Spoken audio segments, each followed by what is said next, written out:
You're listening to Skeptoid. I'm Brian Dunning from Skeptoid.com. Daylight Savings Time Myths. Today we're going to turn our clock back, or forward as the case may be, and screw up our sleep cycles, casting everything into disarray for a good week until we recover. For today's topic is Daylight Savings Time, the myths, the fallacies, and the facts. Why on earth would we ever want to change our clocks a few times a year? Is it actually a good idea? In today's day and age, is it still good, or is it outdated? Benjamin Franklin is often credited with inventing the concept of daylight savings time on the principle of conserving candles. However, a closer look at this popular tale reveals cause for skepticism. Franklin's paper was actually a satire poking fun at the partying lifestyle of Parisians, not a serious recommendation. It was a letter written in 1784 for the Journal de Paris in which he proposed firing cannons at sunrise to wake people up and break them from their nocturnal habits. To justify this, he suggested that sleeping instead of burning candles all night long would save Parisians 64 million pounds of candle wax over 6 months.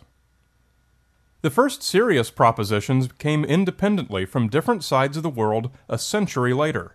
From New Zealander George Hudson in 1895 and Englishman William Winnett in 1907. Both recommendations were to provide for additional sunlit leisure time after work, and it was proposed for use in the summertime only because if it were done in winter, the shorter days would force morning activities, like children walking to school, to happen while it was still dark. That's why we have the current schedule of observing daylight savings only in the summertime. Our workday squeezes into the middle of that narrow band of daylight during the winter, and it drops down to the bottom of the wider band of daylight in the summer, keeping our morning wake-up times roughly aligned with sunrise, but giving us an abundance of extra daylit playtime after work when the days are long enough to permit. Perhaps the most pervasive popular perception about daylight savings time is that it's all about farmers. The idea being that certain farm tasks should be done at sunrise, whether it's milking cows or watering or harvesting crops, and changing the clock makes this easier somehow. The obvious response to this is that these tasks are going to continue to be done at sunrise, regardless of the time shown on some irrelevant clock. When you dig in and read the arguments for or against daylight savings put forth by various groups, farmers are said to be among the most vocal opponents of daylight savings. Here's a quote that I must have found 100 times in different sources, word for word.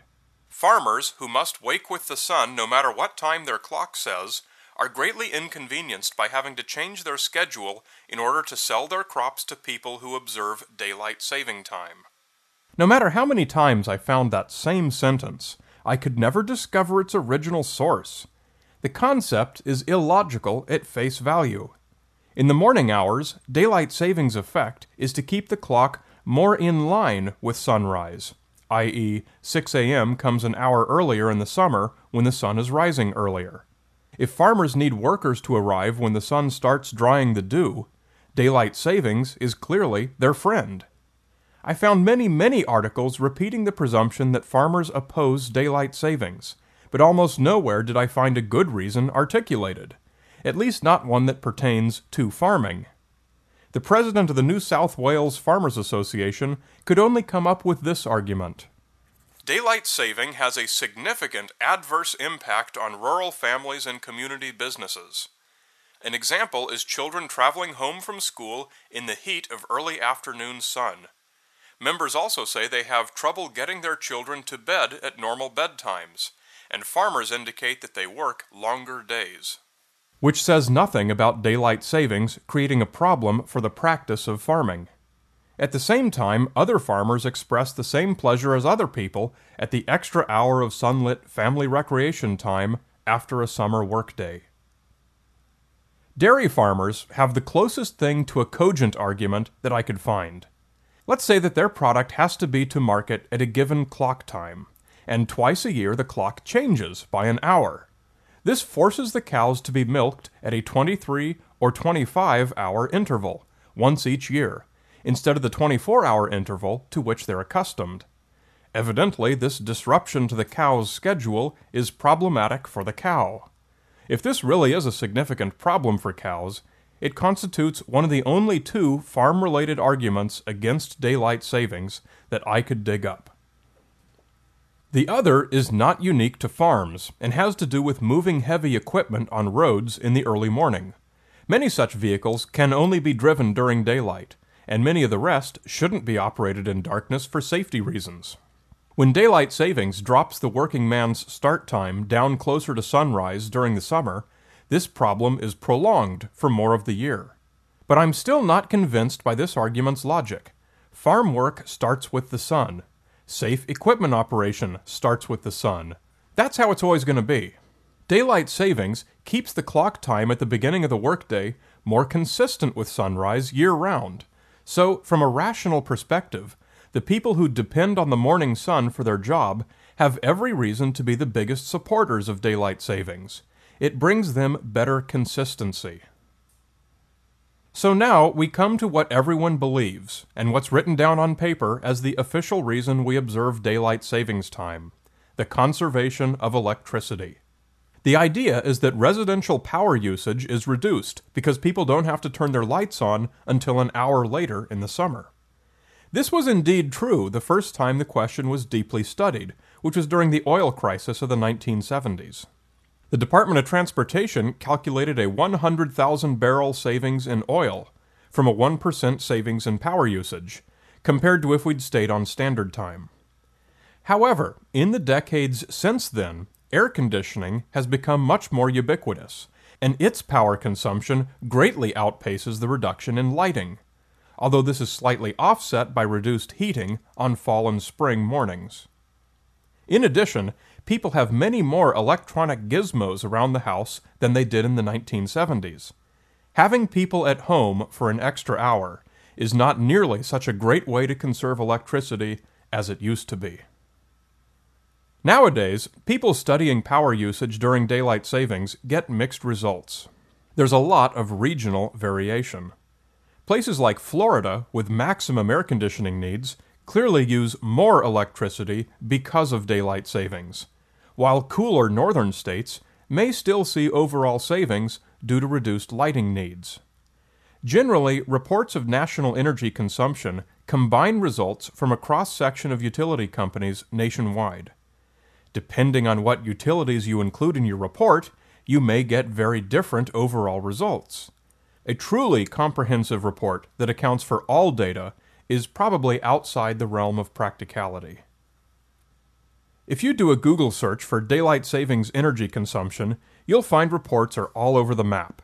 In fact, the year after the Department of Transportation found a 1% savings, the National Bureau of Standards reviewed their data and found no savings. Some reports find that it uses as much as 1 to 2% additional electricity. Some find there's a savings of as much as 1 to 2%. Most fall within the statistical margin of error. The one statement I'd feel comfortable making with authority is that any possible energy savings that may be derived from daylight savings time is statistically insignificant. There's one powerful reason that daylight savings is probably here to stay, and it has nothing to do with farms or electricity or road safety. Strong reasons usually have to do with money. Not money that you send to your utility company, but money that you hand over at the cash register. During the warm summer months, when it's possible to do so in comfort, people like to be out and about in the evening. They like to go out for dinner, drinks, or a movie, or wander through stores and galleries. They also like to play golf and tennis. Whenever they do these things, they spend money. Lots of money in the collective. Give them an extra hour to recreate in the summer, and they spend even more money. In 1986, an extra month of daylight savings was added to the calendar, and representatives of various recreational industries appeared in front of Congress to testify about the effect it had on their bottom lines. The golf industry is said to have benefited by an additional $200 million, just from that one additional month. And the barbecue industry is said to have sold an additional $100 million in barbecues and charcoal briquettes. The additional extension in 2007 into November was supported strongly by the candy industry, who can sell a lot more Halloween candy when kids can spend an extra hour trick-or-treating before bedtime. There's even a certain lobby out there that points to the environmental impact of this extra hour of shopping, dining, and golf.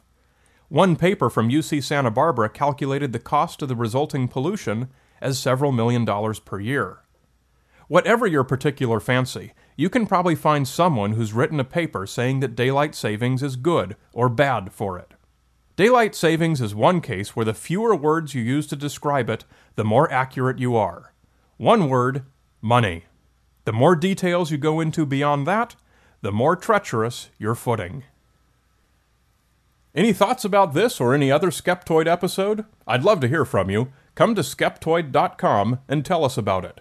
Post your remarks to the comment form for the online transcript for this episode, or post it in our forum, hosted by our friends at the James Randi Educational Foundation. Or discuss it live on the SkepTalk email discussion list. You're listening to Skeptoid. I'm Brian Dunning from Skeptoid.com.